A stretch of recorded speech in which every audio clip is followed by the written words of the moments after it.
नमस्कार मंडळी. आम्ही आमच्या बाबांना काका या नावाने हाक मारत असू.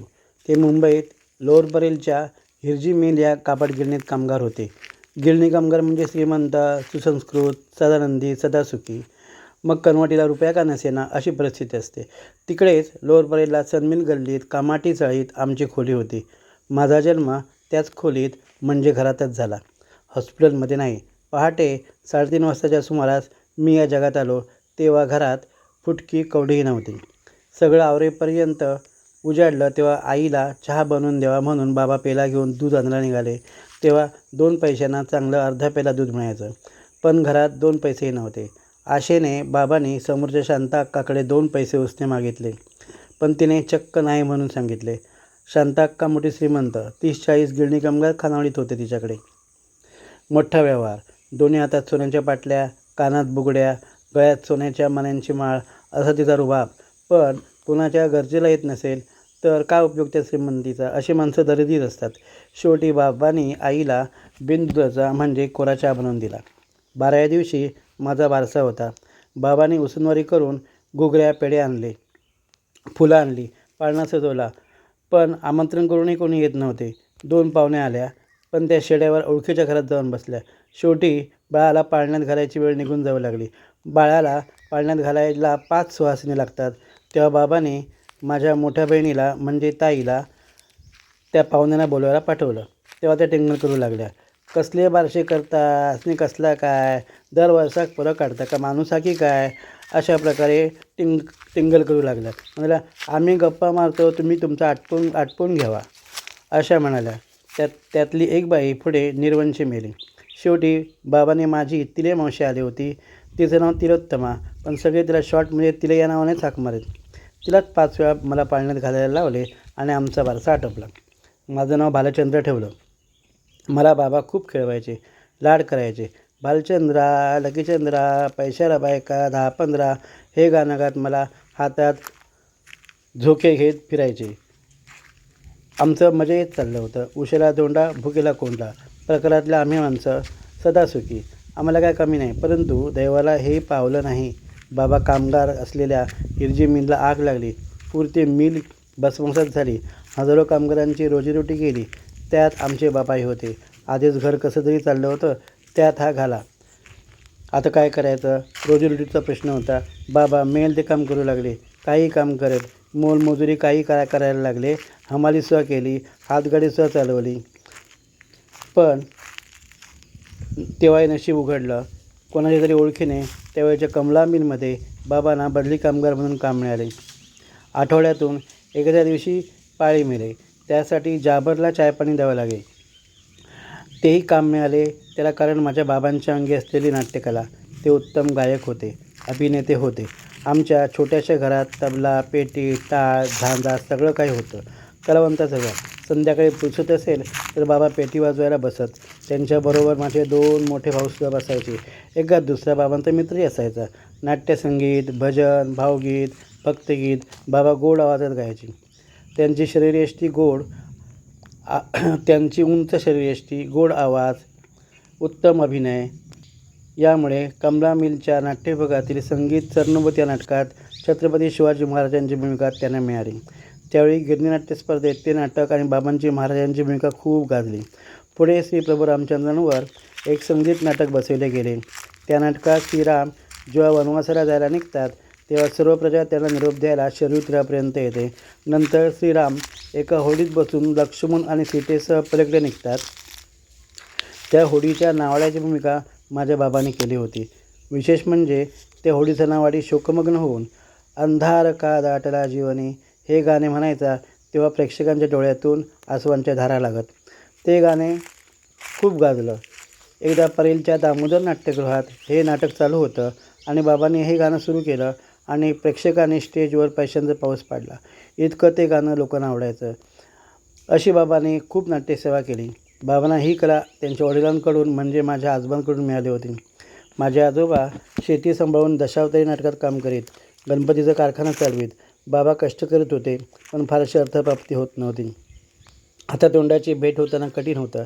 घरात जेवण बनवण्यासाठी धनधान्यसुद्धा नसायचं. पण बाहेर कुणाला कळायचं नाही. कशाला सांगायचं, लोक कोण देणार आहेत का आपल्याला, उलट लोक हसतील हा उद्देश त्यामागे होता. त्यामुळे आई बाबा नेहमी हसत हसत सगळं मजेत चाललं असं दाखवायचे. एकदा गावचे काही पाहुणे घरी आले होते. बसले, गप्पा टप्पा झाल्या, विडी काढी, पानसुपारी झाली. पाहुणे जायला निघाले. त्यांचं जेवण दुसऱ्या ठिकाणी होतं. निघता निघता एक पाहुणा पुढे झाला आणि आईला विचारलं, काय घेत आहे, काय बनवलं. आई म्हणाली, काय होतं उसळ असा, कारल्याची भाजी हा आणि काय काय त्या आईने सांगितलं. पाहुण्यांच्या तोंडाला पाणी सुटलं. समोर स्टोवर आणि आजूबाजूला विविध अन्नपदार्थांचे टोप झाकून ठेवले होते. पाहुणा आदरतेने पुढे झाला आणि एका टोपावरील झाकण उघडलं, पण तो तर चक्क पाण्याने भरला होता. नंतर दुसरा तिसरा सगळेच टोप उघडले, सगळेच पाण्याने भरले होते. अरे पुरुषोत्तम, असं काय, त्याने चमकून विचारलं. तेव्हा बाबाने सगळी खरी परिस्थिती सांगितली आणि पाहुण्यांना गहिवरून आलं. भारी नाटक बा पुरुषोत्तमा, म्हणून पाहुणे निघून गेले. जाताना डोळे पुसत होते. एकदा कुठेतरी बाबांना जेवणकार म्हणून जेवायला बोलावलं होतं. जेवणकार म्हणजे कोकणात माळवसात गेलेल्या माणसाच्या नावाने कोणाला तरी जेवायला घालतात, त्याला जेवणकार म्हणतात. बाबांना कोणातरी जेवणकार म्हणून बोलावलं होतं. तेव्हा मी 4-5 वर्षाचा असेल. बाबांनी मलाही सोबत घेतलं, कारण मीच मागे लागलं. बाबांनी मला नवीन चप्पल घेतली होती, त्यामुळे मला चालायला मौज वाटायची, म्हणून मी हौशीने रंजून त्या उन्हात, दुपारच्या उन्हातसुद्धा मी चालत होतो. बाबांनी माझा हात घट्ट पकडला होता. ते खूप उंच होते. धोतर, सदरा आणि खांद्यावर एक छोटं टॉवेल. चालताना चल लवकरचं लाकडं त्यांनी लावलं होतं, कारण त्यांच्या पायात चप्पल नव्हतं. त्यांच्या पायांना उन्हाचे चटके बसत होते.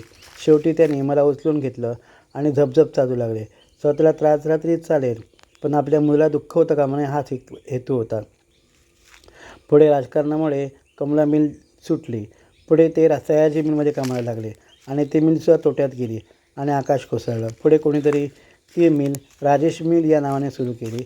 परंतु परिस्थितीला तोंड देण्यासाठी 1967च्या आसपास बाबांनी आम्हाला गावी पंजूरला पाठविलं. मी, छोटा भाऊ अरुण, मोठ्या बहिणी अलका आणि लतिका गावच्या घरात राहू लागलो. तिथेच मी, अलका आणि लतिका म्हणजे ताई, जिल्हा परिषदेच्या शाळेत जाऊ लागलो. 2 मोठे भाऊ सुरेश म्हणजे भाभी आणि अशोक म्हणजे भाऊ हे आधीपासूनच आजोळी डिगसला होते. त्यांना आजी, मामा आणि मावशांचं खूप प्रेम मिळालं. पुढे बाबांनी त्या दोघांना शिक्षणासाठी मुंबईत आणलं. ते इकडे तिकडे मोलमजुरी करून रात्रीच्या शाळेत जाऊ लागले. बाबा अधूनमधून आम्हाला भेटायला गावी येत. गणपती, होळी, दसरा इत्यादी सण ते गावी आमच्याबरोबर साजरे करीत. त्यावेळी गावी येण्यासाठी एस टीशिवाय पर्याय नव्हता. खूप त्रास घेऊन प्रवास करावा लागे, पण ते गावी येत तेव्हा त्यांच्या चेहऱ्यावर तेज पसरलेलं असे. आल्यापासून आमची गायनपाठाची शिकवणी सुरू होई. बाबा आले की आमच्या घराच्या खळ्यात उजव्या कोपऱ्यात एक लांब रुंद पडतण होते. पडतण म्हणजे मोठा दगड. त्याच्यावर उभे राहून आम्ही आंघोळ करीत असू. खाली पडणारे पाणी पाटातून केळीच्या झाडांना, जास्वंदाच्या झाडांना, झाडांना, इतर फळझाडांना जायचं.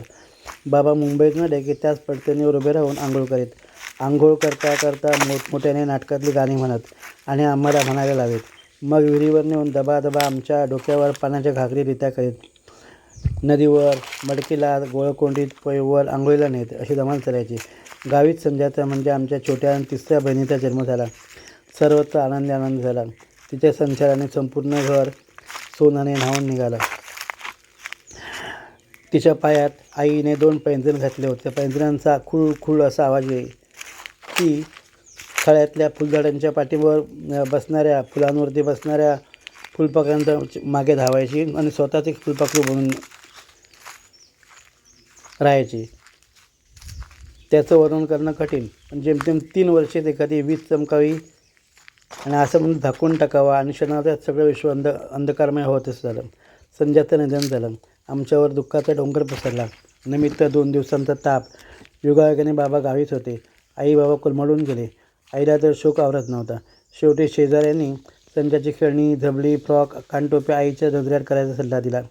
तेव्हा आईच्या नकळत बाबांनी संध्याचे कपडे आणि खेळणी एका मोठ्या पिशवीत भरली आणि निघाले. त्यांच्याबरोबर मीही होतो. काहीतरी विसरले म्हणून ते गुपचूप परत आले. मुंबईतून येताना आणलेल्या धुळीतून एक खोका बरोबर घेतला. आम्ही हेळेपाटीतून खाली नदी किनाऱ्यावर उतरलो. कोणा माणसाची जाग नव्हती. पक्ष्यांचा किलबिलाट आणि पाण्याचा खळखळाट चालू होता. बाबाने धोतर गुडघ्यापर्यंत खोवलं. मला थोडं दूर बसवलं आणि शांतपणे संध्याचे एक एक खेळणे आणि कपडे नदीच्या प्रवाहात सोडायला सुरुवात केली. बाबांच्या आणि माझ्या डोळ्यातून आसवांच्या धारा लागल्या होत्या. शेवटी बाबाने मुंबईतून आणलेला तो खोका उघडला. एक गुलाबी रंगाचा सुंदर घोळदार फ्रॉक होता. त्यावर लाल रंगाची बेलबुट्टी होती. मध्यभागी रंगीबेरंगी बो होता. दोन्ही हाताने तो समोर धरला. संजूसाठी आणलं होतं रे, कास लालबागला जाऊन ते रडत म्हणाले. आणि एकदा छातीला तो फ्रॉक कवटाळून हळुवारपणे पाण्याच्या प्रवाहात सोडून दिला आणि गुडघ्यात डोकं खुपसून रडू लागले. तो फ्रॉक पाण्याबरोबर हेलकाळे खात पुढे पुढे चालला होता. मला वाटलं संध्या त्या फ्रॉकमध्ये बसून पुढे पुढे चालली आहे. भाई टाटा करीत पाण्याबरोबर खेळत पुढे चालली होती. संध्या नजरेआड झाली तसे आम्ही रडतच घरी निघालो. तेव्हा कळले आमचे तिन्ही कुत्रे आमच्या सोबत आले होते. नंतर 2 दिवसांनी आईने बाबांना 15 दिवसापूर्वी दरवाजाच आलेल्या एका नवनाथी साधूची गोष्ट सांगितली. तो म्हणाला होता, येत्या एकाच महिन्यात तुमच्यावर 3 संकट येणार आहेत. गेल्याच आठवड्यात आमच्या कुटुंबाचे सदस्य असलेली सगळ्यांवरती प्रेम करणारी मांजर अचानक मृत झाली होती. तिला मीच गाडीत नेऊन पुरली होती. असं म्हणतात की मुका प्राणी आपल्या धनावर आलेलं संकट स्वतःवर घेतो. तसंच झालं. मग मांजर गेले ते पहिले संकट आणि संजय गेले ते दुसरे संकट आणि मग तिसरं. बाबांनी औंढा गिळला आणि चटकन उठले. खालच्या फणसाकडे गेले आणि त्या फणसाकडे जाणाऱ्या वाटेवर एक मोठा खडक होता. त्यावर वेडी संगीत बसली. जेव्हा विचारमग्न व्हायचे तेव्हा माझ्या आजोबा त्याच खडकावर बसत असं म्हणतात. बऱ्याच वेळाने बाबा घरात आले. तुम्ही सर्वजण मुंबईत चला, सामान बांधून घेवा. बाबा थरथरत्या आवाजात म्हणाले, अर्षे पुरुषोत्तमा ह्या काय? शेजारचे जनार्दन आबा म्हणाले. नको माका बाबांनो, भीती वाटता, बाबा म्हणाले. शेवटी हो ना करता 2-3 महिन्यांनी परत येऊ असे बाबा म्हणाले. त्यांची भीती सार्थ होती. पूर्वी देवीच्या साथीत माझे 2 भाऊ विलास आणि सहदेव गेले होते आणि आता संजा. आम्ही सगळे असतो तर आता 9 जण असलो असतो. कुणाची आड यायची टाप नव्हती. असो, 3 जून 1971ला आम्ही मुंबईला आलो. पण तिसऱ्या घराला यायचा तो आलाच. बाबा अचानक आजारी पडले आणि 21 जून 1971 रोजी त्यांनी मुंबईतील परेलच्या महात्मा गांधी हॉस्पिटलमध्ये शेवटचा श्वास घेतला आणि आम्ही शोकसागरात बुडालो. ही कथा तुम्हाला आवडली असेल तर लाईक करा, सबस्क्राईब करा, शेअर्स करा.